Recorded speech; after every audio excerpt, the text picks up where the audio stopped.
Ibrahim alaihissalam setelah memiliki anak Ismail dan sebelum lahirnya Ishak, jadi Ismail ini masih masa menyusui, masih di bawah 1 tahun umurnya. Datang perintah Allah Azza wa Jalla memerintahkan Ibrahim alaihissalam untuk membawa istrinya Hajar ke Mekah. Mekah waktu itu ikhwah-ikhwah sekalian adalah sebuah lembah yang tidak ada kehidupan sama sekali. Kata Allah Azza wa Jalla melalui lisannya Ibrahim alaihissalam, ya Allah, aku tinggalkan keluargaku di sebuah lembah, tidak ada tumbuhan, jangankan tumbuhan hijau, tumbuhan mati nggak ada, gersang, nggak ada kehidupan. Tetapi kata Nabi Ibrahim alaihissalam, tapi itu di lokasi rumahmu yang mulia. Jadi Ka'bah itu dibangun pertama kali oleh siapa? Adam alaihissalam dengan anaknya Syith.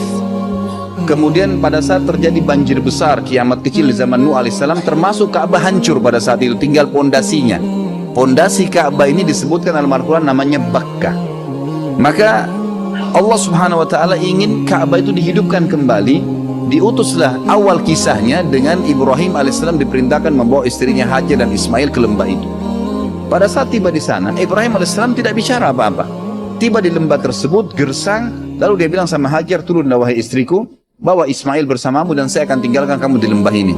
Hajar bingung, nggak ada instruksi, nggak ada informasi, nggak ada bekal yang cukup.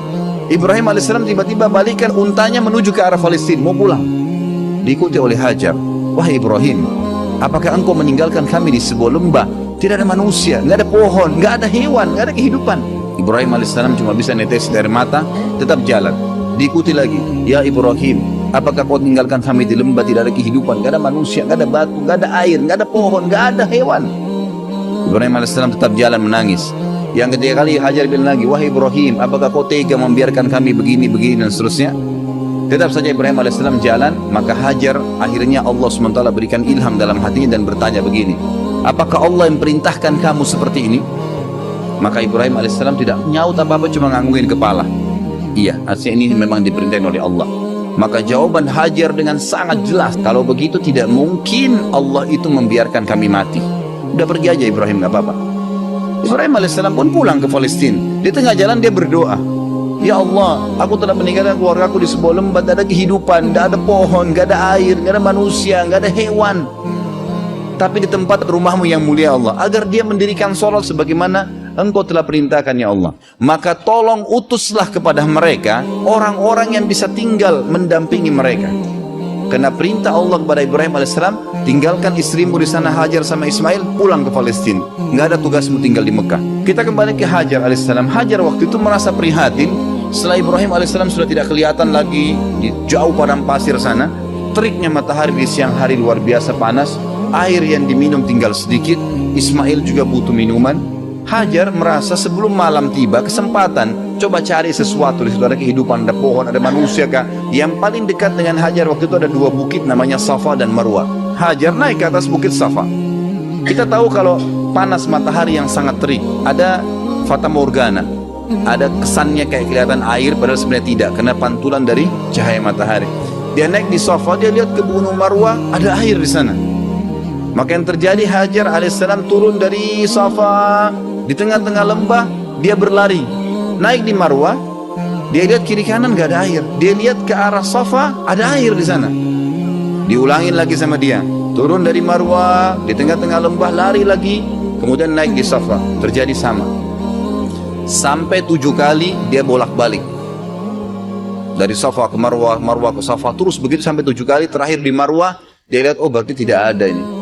Lalu dia kembali ke anaknya Ismail. Waktu dia kembali ke Ismail alaihissalam, dia kaget, ternyata di bawah kakinya Ismail ada mata air. Ada khilaf di antara ulama tentang dari mana mata air itu. Ada yang mengatakan dari pijakan kaki untanya Ibrahim alaihissalam, tapi riwayat ini lemah. Ada yang mengatakan memang dari sentakan kaki Ismail waktu lagi menangis, itu juga lemah. Yang paling kuat adalah Allah SWT mengirim Jibril dan mengepakkan sayapnya, lalu keluarlah mata air tersebut. Pada saat Hajar tiba, lihat air, dia datangin air tersebut dengan semangat, lalu dia buat bendungan kecil dari padang pasir itu, sambil mengucapkan lafaz yang digunakan dalam bahasa Palestina, bukan orang Arab ya, ini bukan bahasa Arab, bahasa asli orang Palestina. Dia mengatakan zam-zam. Artinya apa? Berkumpullah, berkumpullah. Jadi makna Zam-Zam itu sebenarnya. Maka dia bilang Zam-Zam, ditutup sama dia. Kata Nabi SAW, semoga Allah merahmati ibunya Ismail. Kalau dia tidak bendung, maka Zam-Zam akan menjadi lautan yang luas. Tapi kekhawatiran seorang ibu, takut airnya habis. Tapi kalau dia biarin, udah jelas berkah dari Allah. Jadi lautan yang luas. Bayangkan sekarang miliaran orang yang minum gak habis-habis gitu. Baik, akhirnya pada saat itu kejadian terjadi di jazirah Arab yang lain. Tepatnya di negeri Yaman, ada bendungan namanya Bendungan Ma'rib. Terkenal sekali negeri Yaman. Surah Saba menjelaskan masalah itu. Karena mereka kufur terhadap nikmat Allah, bendungan itu Allah hancurin, sehingga akhirnya di sisi barat dan timurnya negeri Saba dulu ini penuh dengan semua. Di sisi baratnya buah-buahan, di sebelah timurnya semua jenis sayuran ada, kaya raya mereka. Tapi karena mereka kufur, Allah hancurkan bendungannya, lalu Allah ganti dengan pohon-pohon yang berduri. Ringkas cerita, keluarlah suku-suku Arab dari Yaman pada saat itu, dan waktu itu tidak ada suku Arab kecuali di Yaman. Mereka keluar menuju ke negeri Syam. Jadi mereka mau menuju ke negeri Syam.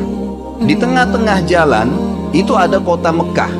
Mereka lewatinlah jazirah Arab itu menuju ke negeri Syam, karena negeri Syam ini subur. Mereka mau pindah ke sana gitu. Ternyata lewat di dekat lembah Mekah, mereka temukan di atas lembah Mekah itu ada banyak burung berputar-putar. Mereka bingung, setahu kami di lembah ini nggak pernah ada air, kok bisa ada burung lagi berputar-putar? Mereka mampir, utus 2 orang, coba lihat di sana ada apa. Mereka kaget, mereka temukan Hajar dengan anaknya Ismail alaihissalam duduk di sebelah mata air Zam-Zam. Mereka mengatakan, kami ingin tinggal di sini, suku kami cukup besar. Tidak disebutkan jumlah mereka, tapi yang jelas ratusan orang pada saat itu. Satu suku semuanya pindah dari Yaman ke negeri Syam. Dan ini hasil dari doa Nabi Ibrahim alaihissalam yang berdoa minta diutus kepada Hajar dan Ismail orang yang bisa hidup bersama mereka. Dan suku ini bernama suku Jurhum. Keluarlah suku Jurhum ini terus masuk, kemudian pamit dengan Hajar, wahai ibu, kami ini adalah suatu suku yang besar dan kami keluar dari negeri Yaman, tapi kami nggak punya tempat tinggal. Bisa nggak kami tinggal di sini? Nanti kami bentuk komunitas, kami punya peternakan, kami juga ahli perkebunan, karena mereka memang ahli perkebunan di Yaman, gitu kan? Kami akan buat dan kami akan bayar upeti. Yang penting kami bisa hidup dekat mata air ini. Kata Hajar, baiklah. Maka spontan pada saat itu terbentuk komunitas kota Mekah. Mereka membangun rumah, mereka sudah bawa peternakan, unta, sapi, kambing dibawa dari kampungnya Yaman. Terus mereka juga sudah mahir bercocok tanam. Ringkas cerita, menjadi rapilah Mekah itu, mulai ada penghuni. Pada saat itu Ismail alaihissalam